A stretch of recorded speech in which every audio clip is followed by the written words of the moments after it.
केंद्र सरकार ने लोकसभा में ओबीसी समुदाय से जुड़ा एक अहम विधेयक पेश किया। इस विधेयक के जरिए मोदी सरकार ने एक बड़ा सियासी दांव चलने की कोशिश की है। आइए पहले आपको ये समझा दें कि क्या मायने इस बिल के हैं, कौन से सियासी दांव इस बिल के जरिए फेंके जा रहे हैं। देखिए,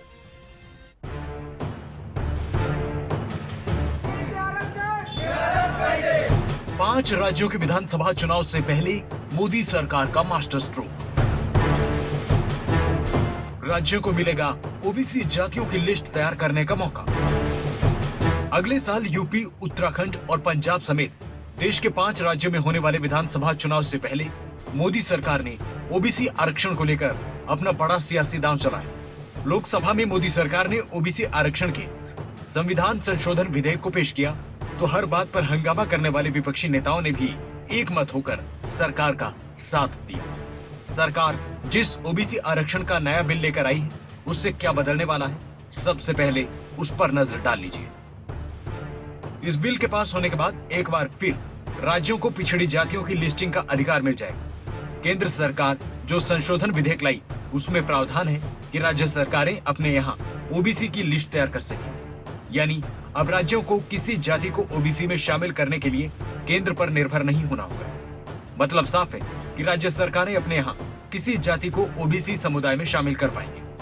बिल के पास होते ही राज्य सरकारें अपने राज्य के हिसाब से अलग अलग जातियों को ओबीसी के कोटे में डालेंगी। हरियाणा में जाट, राजस्थान में गुर्जर, महाराष्ट्र में मराठा, गुजरात में पटेल, कर्नाटक में लिंगायत आरक्षण का रास्ता साफ हो सकता है। यह जातियां लंबे वक्त से आरक्षण की मांग कर रही। हालांकि supreme court Indira Sahni case का हवाला देकर इस पर रोक लगाता रहा। बिल पास होने से राज्यों को नई जातियों को ओबीसी में शामिल करने का अधिकार मिल जाएगा, लेकिन आरक्षण की सीमा अभी 50% ही। इंदिरा साहनी केस के फैसले के मुताबिक अगर कोई 50% की सीमा से बाहर जाकर आरक्षण देता है तो सुप्रीम कोर्ट उस पर रोक लगा सकता है। सवाल है, आखिर केंद्र सरकार को इस संशोधन की जरूरत क्यों पड़ी? इसके पीछे वजह है सुप्रीम कोर्ट की एक टिप्पणी। 5 मई को सुप्रीम कोर्ट ने कहा था कि किसी भी जाति को ओबीसी में शामिल करने का अधिकार केंद्र के पास है, राज्यों के पास नहीं। केंद्र ने इसी का हवाला देते हुए महाराष्ट्र में मराठा समुदाय को दिए आरक्षण को रद्द कर दिया। हालांकि सरकार ने सुप्रीम कोर्ट से मामले में आपत्ति जताई थी और मामले पर पुनर्विचार की अपील की थी, लेकिन सुप्रीम कोर्ट ने इसे खारिज कर दिया। सुप्रीम कोर्ट ने तब साफ कर दिया था कि राज्यों को आरक्षण देने का अधिकार नहीं। अदालत ने संविधान के 102 संशोधन का हवाला दिया। यहाँ आपको बता दें कि 2018 में हुए 102 संविधान संशोधन में national commission for backward classes की शक्तियों और जिम्मेदारियों को बताया गया।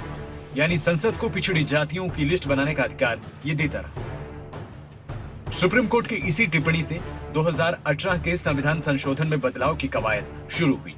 कुल मिलाकर केंद्र सरकार ने ओबीसी आरक्षण की गेंद पूरी तरह राज्यों के पाले में डाल दी।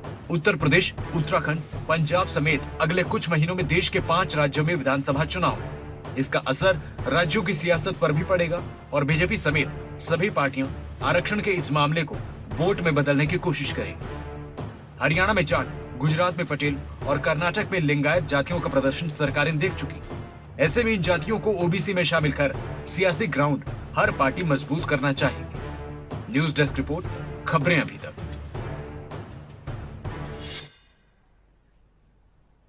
तो खबर की तह में अब हम ये जानने का प्रयास करेंगे कि आखिर ये ओबीसी बिल के ऊपर असली सियासत क्या है और इस बिल के पास होने का असर क्या होगा। दूसरी बड़ी बात है कि कहां विरोध हो सकता है, किन मुद्दों को लेकर मांग उठ सकती है और किन किन राज्यों पर इसका बड़ा असर हो सकता है, क्योंकि देश के कई राज्य ऐसे हैं जहां पर आरक्षण को लेकर बड़े बड़े आंदोलन हुए हैं। मेरे सहयोगी कमल कौशिक न्यूज रूम से हमारे साथ इस वक्त लाइव जुड़ चुके हैं। कमल का रुख करते हैं। देखिए कमल, अब आरक्षण का रास्ता राज्यों के लिए साफ हो गया है। देश में केंद्र और राज्यों के पास शक्तियां बटी हुई हैं, लेकिन कहीं ना कहीं अब राज्यों की शक्तियां बढ़ी हैं। आरक्षण का वो मुद्दा है देश में कि देश के कई ऐसे राज्य हैं जहां पर अलग अलग आंदोलन हुए थे इसी आरक्षण को लेकर। आपको याद होगा, देखिए राजस्थान में गुर्जरों ने किया था, और अगर हम बात करते हैं गुजरात की पटेल कर चुके हैं, महाराष्ट्र में मराठा कर चुके हैं, और हरियाणा का जाट आंदोलन तो किसी से छिपा नहीं, पूरे देश में उसकी चर्चा होती है। ऐसे में कहीं ना कहीं एक बड़ा बदलाव सियासी तौर पर नजर आता है।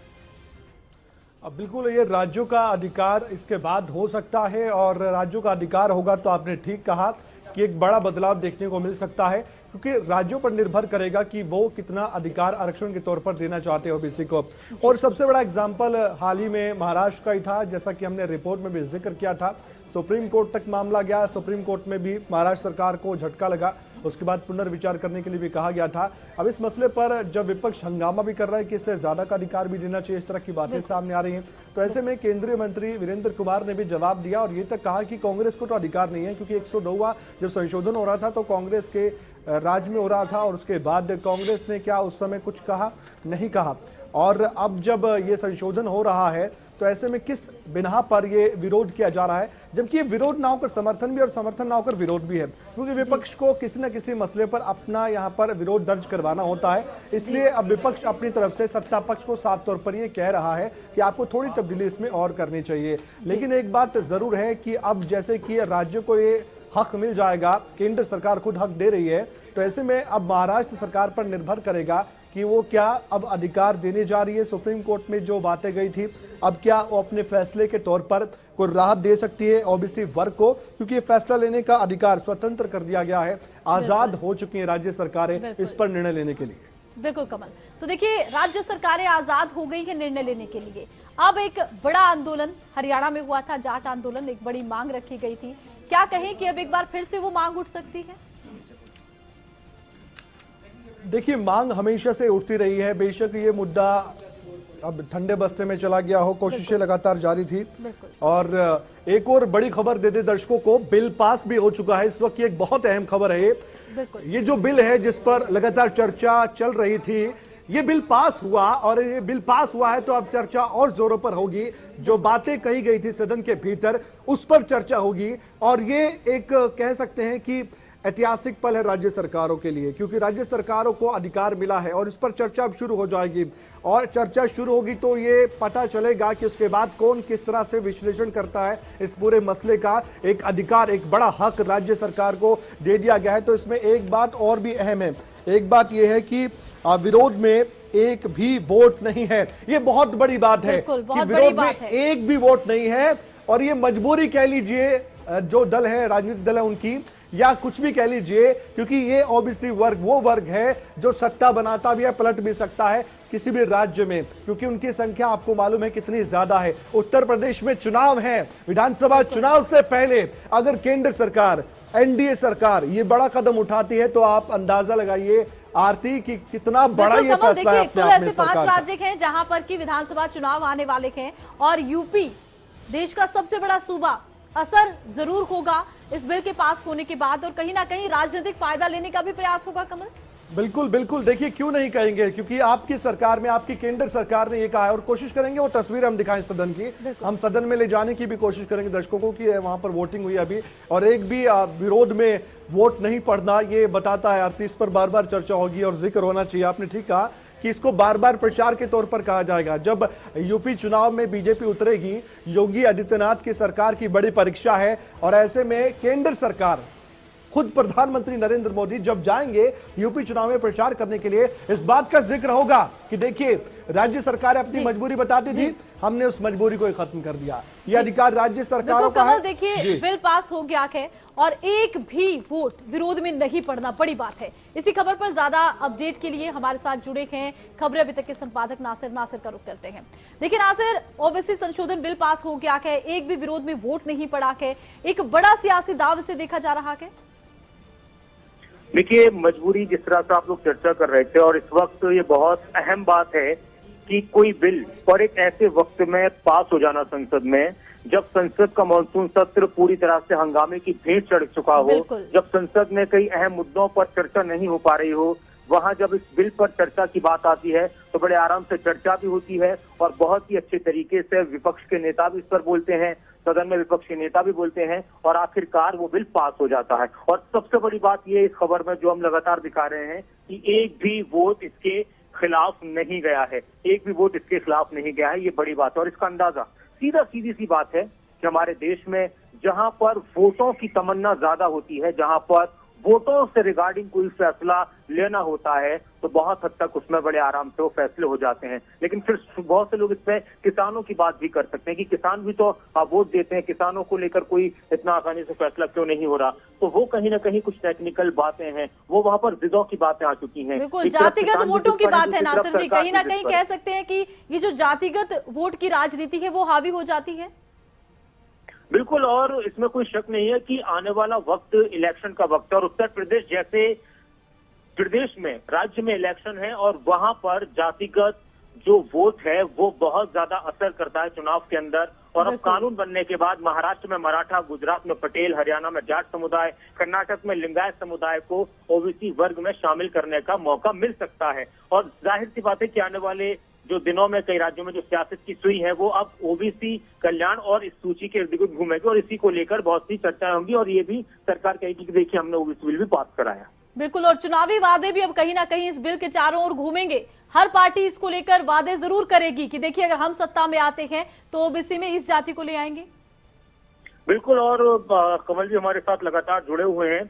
कमल, जिस तरह से हम लगातार बात कर रहे हैं कि सुबह से हम देख रहे थे कि जब शुरुआत में एक आध बार स्थगित हुई लोकसभा की कार्रवाई राज्य, लेकिन उसके बाद बड़े आराम से सुकून के साथ चर्चा हुई है। तो इससे अंदाजा लगाया जा सकता है कि जात पात का जो एक असर है, हालांकि इसमें सभी की राय थी, सभी की मंशा थी, लेकिन वो चीजें बड़े आराम से चर्चा भी होती है और बिल भी पास हो जाते हैं। देखिए नासिर, आपने ठीक कहा, मैं सहमत हूं आपकी बात से, और ये खुलकर बातें होती हैं कई बार और करनी भी चाहिए, तो सच्चाई है।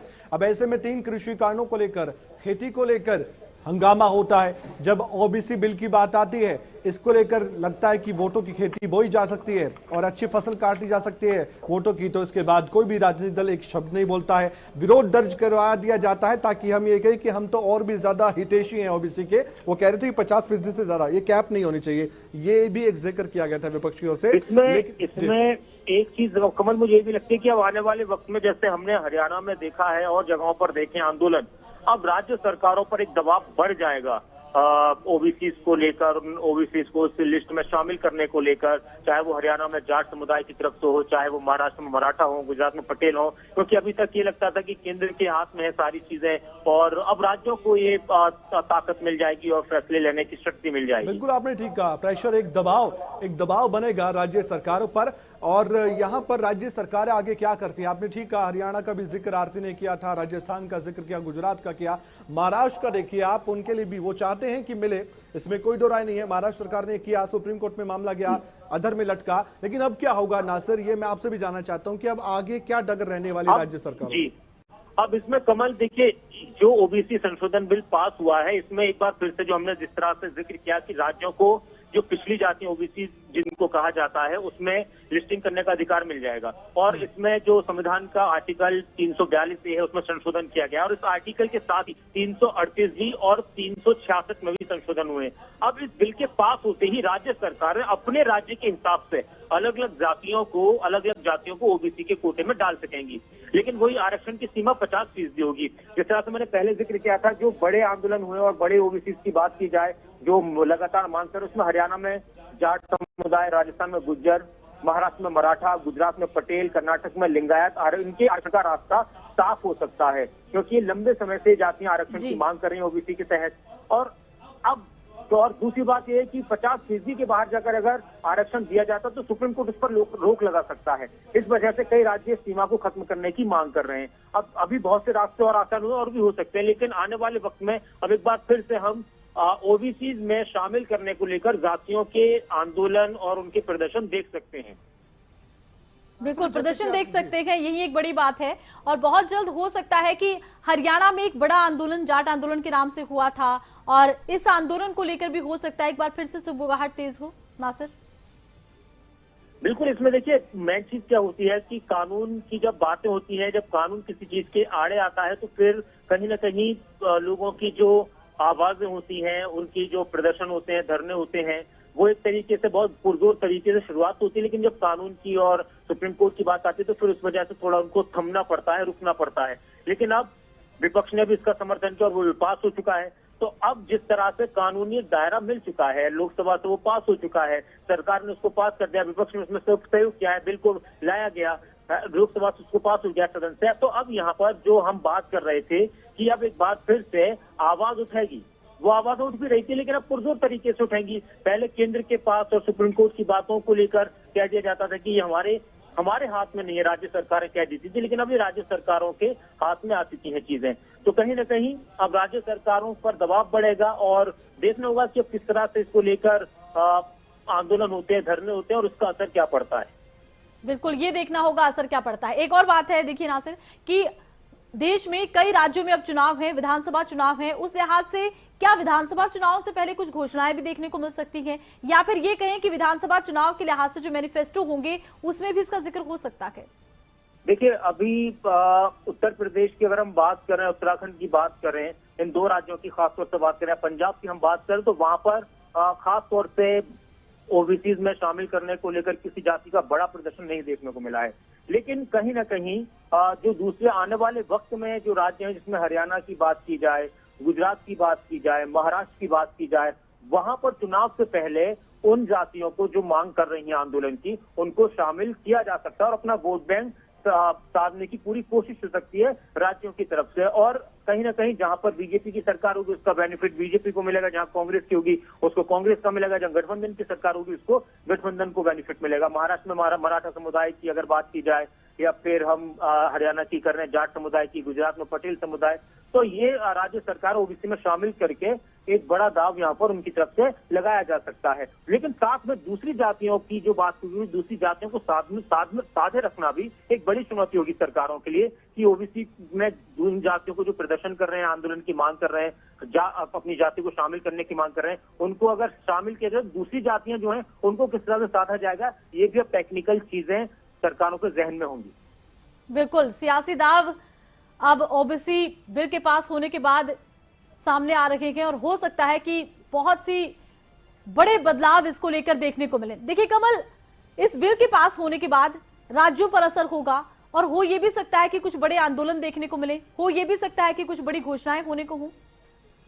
देखिए, नासिर ने इस बात का जिक्र भी किया था कि अब राज्यों पर दबाव बढ़ेगा और फिर से जो राज्य सरकार है उनके दरवाजे पर ओबीसी वर्ग से जुड़े या बाकी जो प्रदर्शनकारी हैं वो भी आकर दरवाजा खटखटाएंगे और कहेंगे कि आप हमारी मांगों को आप पूरा कीजिए, ये आपके अंदर में है, ये आपके अधिकार में है, आपका हक बनता है और हमारा भी हक बनता है कि हम जो भी हमारे अधिकार है उनको पा सके। आपके लिहाज से जो भी सही है उसको कीजिए। एक दबाव बड़ा बनेगा, इसमें कोई दो राय नहीं है। और नासिर, यहाँ पर अगर मैं सरकार की बात करूँ, एनडीए सरकार की या खासकर बीजेपी की, तो यहाँ आपको नीति और नियत दोनों साफ लगती हैं इस पूरे मामले पर? देखिए कमल, कुछ मांगे होती हैं और कुछ ऐसी मांगे होती हैं कि वो समाज की होती है, वो देश के जनता की किसी वर्ग की होती हैं। लेकिन एक बात मैं और फिर से हम यहाँ पर क्लियर कर रहे हैं कि देखिए, इससे इस बिल की अगर बात की जाए तो इस बिल के आने के बाद, पास होने के बाद, इस बिल के पास होने के बाद अब राज्य सरकारों को ओबीसी लिस्ट तैयार करने का अधिकार मिल जाएगा और मराठा आरक्षण जैसे मसलों पर राज्य सरकारें फैसला लेने के लिए आजाद होंगी। और सबने इसका समर्थन किया। नियत की नीति की बात की जाए तो देखिए, नियत और नीति में जब राजनीतिक फायदे महसूस होने लगे, चाहे वो कोई भी पार्टी हो, तो फिर वहां पर बड़ी आसानी से हो सकता है। कमल, ये अहम बात है कि ये पहला ऐसा आज का सत्र रहा है, सत्र के दौरान दिन रहा है जब बिना किसी हंगामे के, बिना किसी शोर शराबे के इस पर आराम से चर्चा हुई। विपक्ष ने पूरा सहयोग किया, विपक्ष ने अपने आप को बहुत गंभीर बताया, जनता के मुद्दों को लेकर सरकार की तरफ से अपने आप को बहुत गंभीर बताया गया और इसका समर्थन किया। और इसकी तारीफ फिर संसद की तरफ से, जो विपक्ष सरकार की तरफ से भी विपक्ष के सांसदों का को लेकर कहा गया कि उनका ये समर्थन किया, स्वागत योग्य। तो यहाँ दोनों चीजें दोनों के। अच्छा, यहाँ पर नासिर एक बात और मैं इसमें जोड़ना चाहूंगा। जब केंद्रीय मंत्री वीरेंद्र कुमार यहाँ पर बोल रहे थे, विपक्ष के सवाल को जवाब दे रहे थे, उन्होंने कहा कि कांग्रेस या बाकी विपक्षी दलों के पास नैतिक अधिकार नहीं है विरोध करने का। इस पर आप क्या कहेंगे? देखिए, नैतिक अधिकार की अगर बात की जाए कमल, तो ये एक मुद्दा है और एक मांग है। यहाँ पर वैसे भी उनको लगता है कि इसका विरोध बल्कि हो सकता है कांग्रेस भी इसको समझ रही है कि हम यहाँ पर विरोध करने की स्थिति में है ही नहीं, क्योंकि सीधी नाराजगी लेनी थी जरा से विरोध करने को लेकर, क्योंकि बड़ा वोट बैंक है, बड़ी सारी चीजें हैं। बल्कि कहीं ना कहीं इस तरह की, बल्कि एक तरीके से सरकार ने जो पहल की है और सरकार की तरफ से हो भी सकता है कि चाहा जा रहा हो कि विपक्ष करे इसका विरोध, लेकिन विपक्ष को भी तो राजनीति करनी है, तो उनको भी मालूम है। और फिर सबसे बड़ी बात यह है कि प्रदेशों से जब आवाजें बिल्कुल। उठने लगी, अधिकारों को न छीनने की आवाज उठाई जाने लगी, तो फिर सभी जी। की मजबूरी बन जाती है। और फिर इसीलिए अधीर रंजन चौधरी ने कहा कि हम इस बिल का समर्थन करते हैं। इसके साथ हम मांग करते हैं कि 50% की बाध्यता पर अच्छा। भी कुछ किया जाए। जी। उन्होंने एक मांग ये कर दी। जी नासिर, एक मेरा सवाल बहुत साधारण सा, बिल्कुल, जो बहुत दर्शक हमारे संक्षेप में साथ- नासिर जी इसका जवाब दीजिएगा। जो दर्शक हमारे साथ अभी जुड़े हैं, नासिर अब क्या बदलने वाला है इस बिल के पास होने के बाद? नासिर बहुत संक्षेप में। कमल, इस बिल के पास होने के बाद बहुत सारी चीजें बदल जाएंगी। जो अभी तक राज्यों को लेकर जो सवाल उठ रहे थे कि आरक्षण दिया जाए, जो अलग अलग जातियां अलग अलग राज्यों के अंदर मांग कर रही थी, तो अब राज्यों को ये अधिकार मिल जाएगा कि वो ओबीसी की लिस्ट बना सकते हैं। और इसमें सबसे अहम बात यहाँ पर ये है कि जो ओबीसी को लेकर बहुत सारे सवाल उठते हैं, जिसमें खासतौर से कुछ राज्यों की बात यहाँ पर बड़े बड़े आंदोलन हुए हैं। तो कानून बनने के बाद महाराष्ट्र में मराठा, गुजरात में पटेल, हरियाणा में जाट, कर्नाटक में लिंगायत समुदाय को ओबीसी वर्ग में शामिल जी। करने का मौका मिल सकता जी। है। और इसी को लेकर राज्य अब थोड़ी सी कहीं ना कहीं राज्य सरकारों के लिए ये चुनौती हो जी। जाएगी कि वो जिन वर्गों की तरफ से ओबीसी में शामिल करने की मांग की जा रही है, उनको तो खुश करना है, साथ में जो दूसरे वर्ग हैं वो कई बार विरोध कर देते हैं, उनको कैसे साधा जाए। बिल्कुल बिल्कुल, एक बड़ा बदलाव सियासत में देखने को मिलेगा। बहुत बहुत शुक्रिया नासिर, और बहुत बहुत शुक्रिया कमल आपका भी कि आपने विस्तार से दर्शकों को समझाया। तो खबर की तह तक में हमने जिक्र किया, विस्तार से चर्चा की कि आखिर ओबीसी संशोधन के बाद असर क्या होगा, इसके सियासी महत्व क्या होंगे और कौन से नए दांवपेच सियासत में देखने को मिलेंगे।